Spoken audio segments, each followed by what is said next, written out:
Hi, welcome to Tuesday Talks. This is our 11th week, our 11th consecutive week that we have been together, and I've had the pleasure of inviting many different people to our Tuesday Talk conversation. So I thank you again for joining us, and today we have a very special guest, Jeffrey Neill. Jeffrey, thank you for being with us. You're welcome.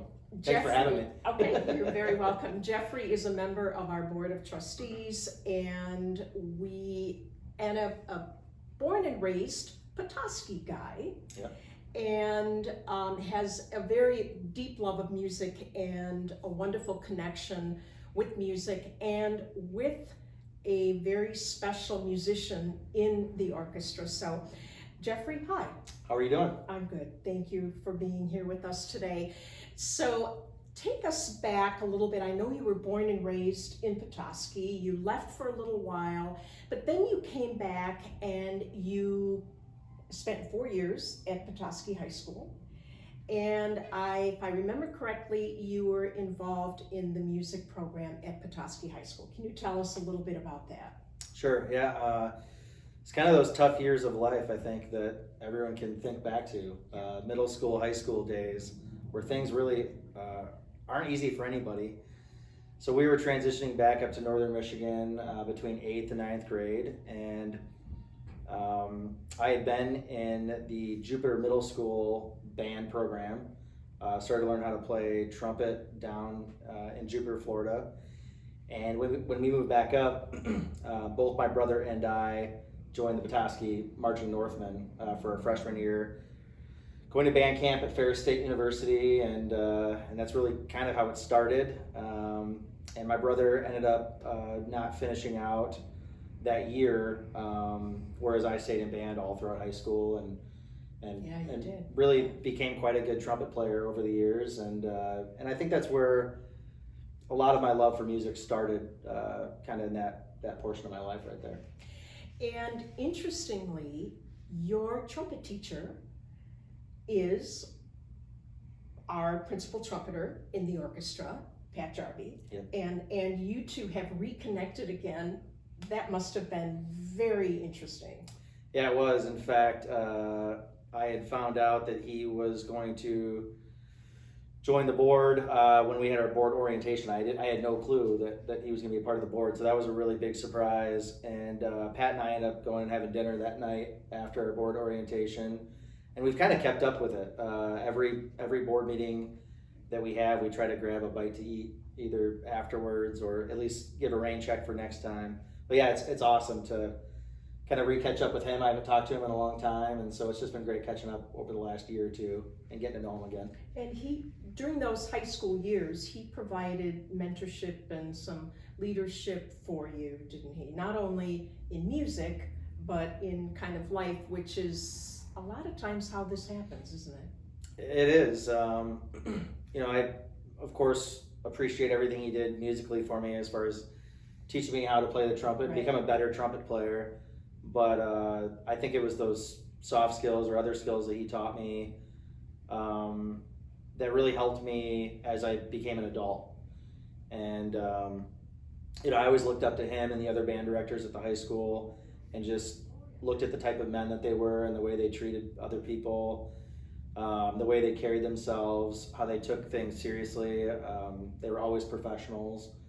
And I definitely took that with me throughout my early on in my career when I was just starting out professionally, but then even today as I really have sunk into my career here in the last few years. Right. Just how that really just continues to carry on. Right. And even though you are not professionally doing music now, you are in the financial world, working at Osborne Klein here in downtown Petoskey, but music is something that just always stays with you. It really does. I play a lot of other different instruments as well other than trumpet, so I play acoustic and electric guitar and still play drums and percussion.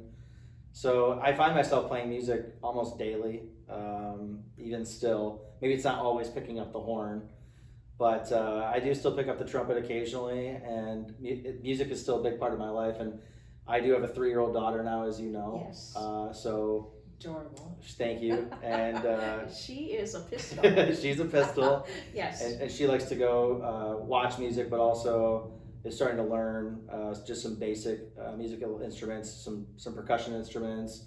She has a xylophone that she loves to play, and she's just figuring things out right now, right? So she's been a regular at the Young Children's Library series that we do at the Petoskey Library. yeah.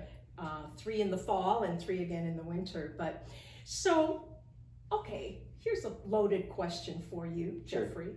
What brought you to the Great Lakes Chamber Orchestra and serving in the capacity that you do as not only a board member, but chair of our education committee? So I remember, interacting with you and Debbie Smith. It seems like years ago, right? Yeah. And Probably was. it probably was about 2 years ago. Yeah. And just talking about how education was really important to me because of the impact it made on my life, and how I'd really like to see us making an impact in younger kids' lives earlier on, and continue it all throughout school. Because I thought about the impact it made on my life and how that could maybe impact another kid's life, whether they're 5, 10, 15 years old. Mm-hmm. I just know the impact that music makes on people. It doesn't matter what part of the world you're from, or really what your background is. Music can make a huge impact in your life. So I really thought about that, and learned more about the orchestra. And I just think it was perfect timing, because there was an opening to really make an impact on the education committee. Some things were starting to come to fruition, but we were really developing some new programming and some new ideas. And it just seemed like a good fit at the time that as my daughter's growing up at a young age, that I can make an impact, kind of laying the groundwork for her to grow up and make sure that there's educational opportunities for kids her age. Sure, and it's wonderful when you feel that you can pass along that love and just that deep feeling that you have for music, which and now during the times that we find ourselves in, how many of us are turning to whatever style of music it is that we like. And I know that growing up you were very much involved with band, and of course there's trumpets in the orchestra. And so for you to be here with us is wonderful. We have 4 programs in the education, in our larger umbrella of education programs. And one, as we mentioned, is the Young Children's Library series. And we have a competition for young musicians, aspiring musicians. And we have an educational outreach program and a side-by-side day of music. So with Jeffrey, I know that you've been working on all of those programs through the last year of your chairmanship. Oh yeah, it's I think just like anything in life, some things took off right away and did really well, and other things are going to take a longer period of time to really develop. And obviously with COVID, I think everyone's experiencing this. It slows things down, it makes things more difficult. We have to think of different ways of how we're going to reach kids, because our school's going to even be open. What's life going to look like in 6 months or a year from now? And so we've talked about those things at a committee level. We've talked about it at a board level. You and I talk often about what we're going to do moving forward, and we're just trying to think of creative ideas on how we can still stay in front of kids, make an impact in their life, while keeping safety, first and foremost. But yeah, I think we're coming up with some really cool ideas that we can still reach out to people and still make an impact and get through this together until things can get more back to normal. Right, I know you and I have talked about some online programs, and we're in the process right now of developing what we're going to call a kids corner, and put all of our educational programs under that hat, under that umbrella of kids corner, and offer some online opportunities. And we don't know, like you said, will the schools be open? Will kids be actually attending? And if so, how are the music programs going to be affected?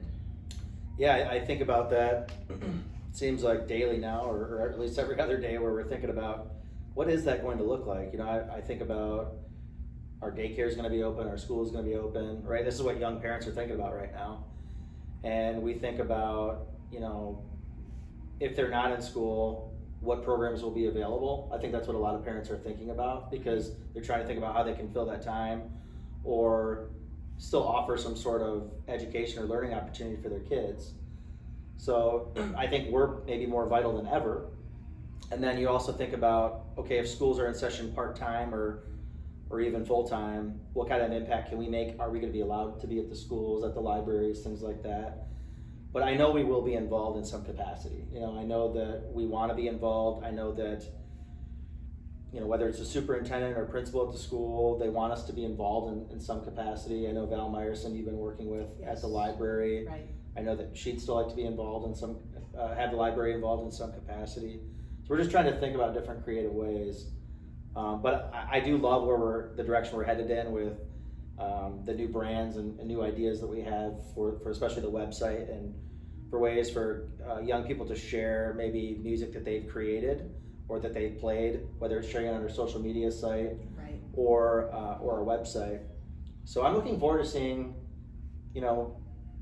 all the new that's come to life. Maybe because of COVID, it's pushing us in a little bit different direction, but in a good way. Yeah, it certainly is. And all performing arts organizations, that's for sure, Jeffrey. We, with the curtain down, if you will, and not being able to perform like we used to in a large concert hall with a maxed out crowd, all of that kind of thing. Some of the orchestras are starting to come back in a little way, but most definitely everyone is reinventing what we're doing and how we're doing it. And when you live in an area like we do up here, which is so culturally rich, there's so many different cultural programs, and the Great Lakes Chamber Orchestra has an important role in that, and we fit right in. And we will be here, as you just said, when we get back to normal, when that happens. Meanwhile, yes, you're right, we are thinking in creative ways to continue to bring music to our patrons and constituents. Yeah, it's been interesting. I mean, even talking to some of the other board members or chairs of other committees, it's great seeing us all come together, help support some of the artists that are the musicians that are part of our organization. They're, I think more so, maybe not financially, but really emotionally, this is tough on them, because music is such an important part of their life that we're having to think of creative ways to reach out to them. I know we've been in a lot of contact with a lot of the musicians and people that are involved with our organization, and that's been really great, because we're having some real awesome, authentic conversations with them and getting to know them even better. But yeah, it's just a different time, and we have to think of different ways of how the world's gonna operate. Right. How we're gonna conduct business, even outside of nonprofit organizations. What's gonna look like going to the grocery store, going to the bank, or right. meeting with your financial advisor, whatever it is. Right. It's gonna look a little different. Right. But I do feel good about our position as a group and an organization. I think we have a lot to still offer our community, and you had mentioned that we're going to play a pretty vital role, I think, in just maybe people feeling a little more normal, and also bringing joy and education and all sorts of different greatness to our community. So I'm really looking forward to seeing the impact that we make. Yes, I agree, and we continue to work hard to bring to brainstorm different ideas and different approaches that we can do, whether that is to start up a little bit slower with smaller performances outside, or whether that is, as Jeffrey mentioned, really focusing on an educational outreach in addition to the online programs that we have been developing.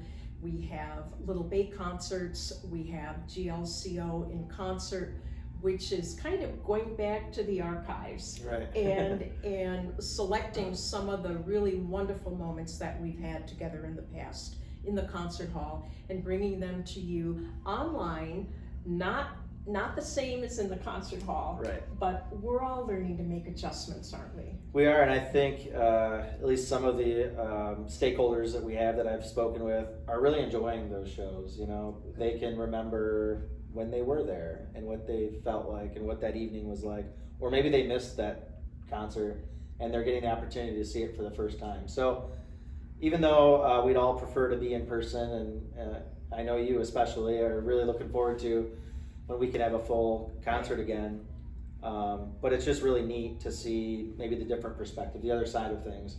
You know, there is a silver lining. We just sometimes have to look for it. Well, and I think part of that silver lining is the fact that even when the curtain rises again and we are back on stage performing live for everyone, I think there's going to be an element of online programs that are here to stay. Yeah. And that can be a real plus for people who are out of state or people who are ill or people who just couldn't make the performance.